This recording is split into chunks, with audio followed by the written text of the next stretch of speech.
Communication is real important when you run a tandem. It takes a lot of teamwork, much more than you think.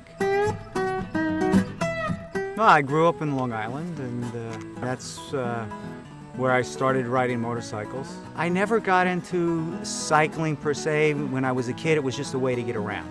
And then later on in life, some friends said, oh, you really should try that. So, the next week I went out and got myself a little aluminum bike that's fast, a little race bike. And the ride started going from going out for 10 miles, turned into 20 miles, and it was 40 miles, and it was 60 miles. And bike riding is a feeling of freedom and speed, and it's been therapeutic for me.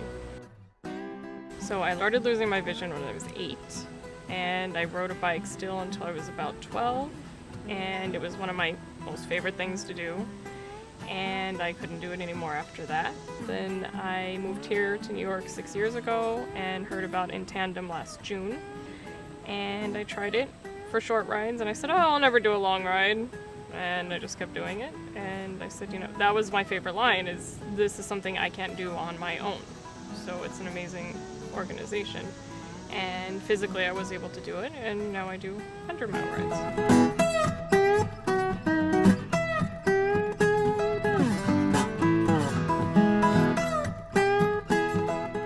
The feeling you get on bikes, you get to use all your other senses. I like going through Jersey and hearing the wind in the trees, feeling the wind, smelling the trees, even riding through Central Park, hearing all the kids play. Riding is like life. Sometimes you fall down, you get back up, and tandem bike riding is you have to learn how to trust someone else and hope they don't let you down.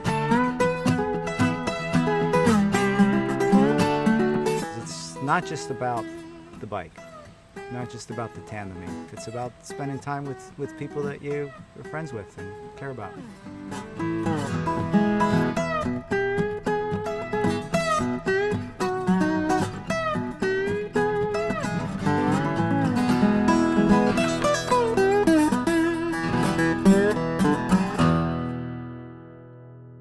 I've been talking to her about maybe doing a brevet ourselves, do a 200K or, something like that.